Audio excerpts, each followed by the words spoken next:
Well, my name is Paul Singleton. I'm the head instructor at Detroit Bomani Judo Academy. Baron J. Littleton came to my judo club when he was in high school. He saw that what I was doing, and he wanted to get involved.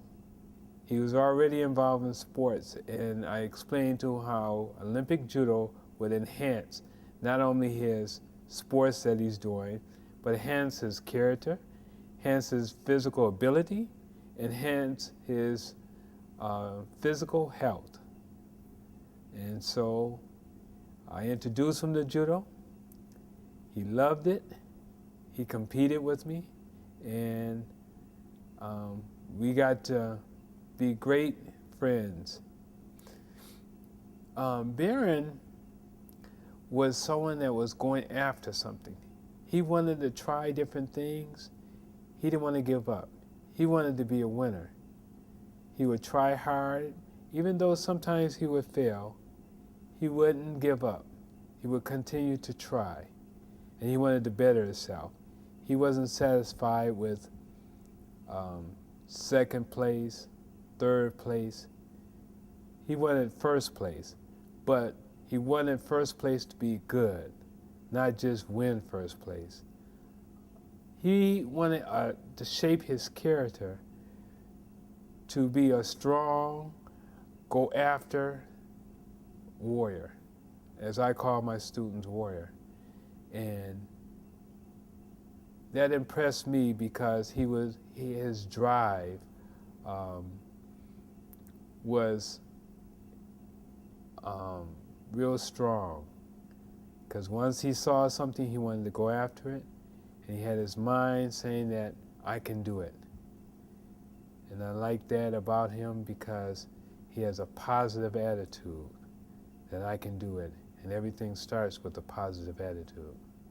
I would describe Baron's performance in judo as a racehorse. When you train a racehorse to run a race, he has to get familiar with the territory. He has to build up confidence in himself, by himself and then among his peers. And then he has to feel inside that he's a winner. And once all those attributes come together, he puts that together and he becomes a winner. And so I would describe him as a racehorse, looking for that win. What was it like training Baron in martial arts? It was a good experience because this young man came to me not thinking he knew something about the sports and something about body conditioning and nutrition, but he came to me wanting to know. Even if he knew a little bit about body conditioning, a little bit about nutrition, even a little bit about sports, he was willing to learn more. He was willing to suppress what he knew and take on what he didn't know. And so therefore, he came eager to not only learn, but to share. Once he learned, then he shared what he learned to others.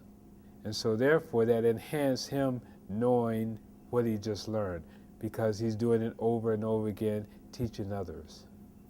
How was Baron in regards to working with his peers? He enjoyed working with his peers because he wanted to be a leader, and he didn't want it all by himself.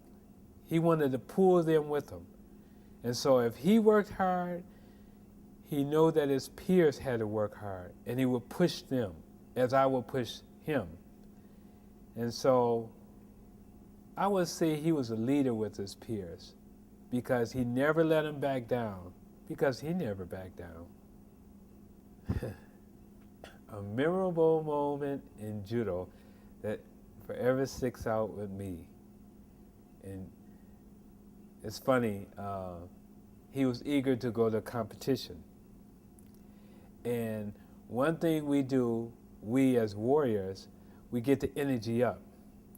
And so sometimes before we come out in competition, after we bow, and the word hajime means begin, and the word hajime came, we would clap our hands, throw our arms out, and say, Usa, letting everybody know, letting our opponent know, we're ready, let's go. And a memorable moment I remember that Baron used to do, when we clap our hands, we would be a little ways from our opponent. But when Baron heard the word hajime, he ran to his opponent and clapped his hands about an inch from his opponent's face. And that just threw his opponent off because his opponent didn't know what he was doing. And as he clapped and the opponent backed up, Baron was able to utilize his skills in the throwing art of judo. And that was so funny to me because instead of clapping and then going in, he would go in and then clap. And he would be inches from his opponent's face. And it was real funny. A lot of people had a little crack up about that. So that stands out for me. Do I still keep in touch with Baron? Not as much as I should, but I do still keep in touch with him. I want him to know that I'm forever in his corner. I'm going to push him just like I pushed him when he was in the judo club. I'm going to push him. I'm going to get on him when I need to. I'm going to pull his coattail when I need to. I'm going to remind him the things that his grandfather taught him, the principles that I taught him, and the things that God instilled in him. In what way has Baron grown from a young man in Detroit to a successful businessman in Los Angeles? Well, Baron, he looked up to his grandfather. His grandfather was a very important thing in his life, very important man in his life. He worshiped his grandfather, and he wanted to do so well for his grandfather. His grandfather went home to be with the Lord.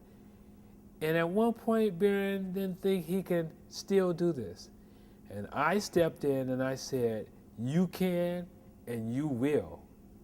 Your grandfather is in a place where you can draw on his energy. And Baron listened to what I told him. He remembered what his grandfather told him, and he became a man. He took on the responsibility of sacrificing, of working hard, and succeeding. And he's not through yet. He's still pushing forward. He's still working hard.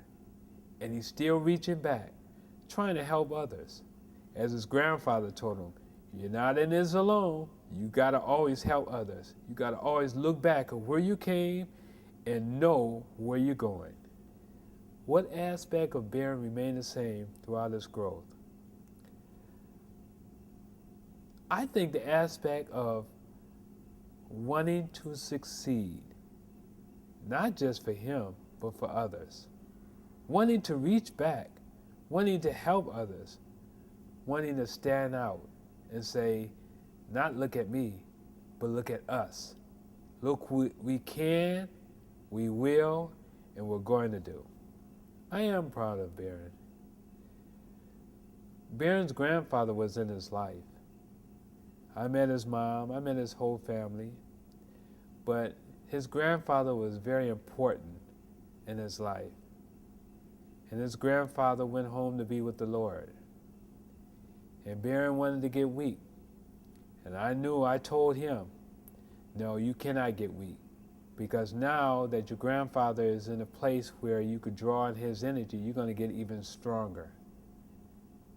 And he listened to me. And he listened to the things that his grandfather had taught him. And he used that to push him up, to make him go forward. He wasn't scared to achieve now that his grandfather wasn't in his life. He had a reason to be successful. He had a reason to push him forward. And so, yes, I am proud of him. And I know he's not finished yet.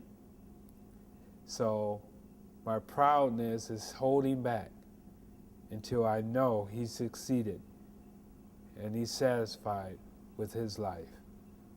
If I had to describe Baron in one word, it would be courageous.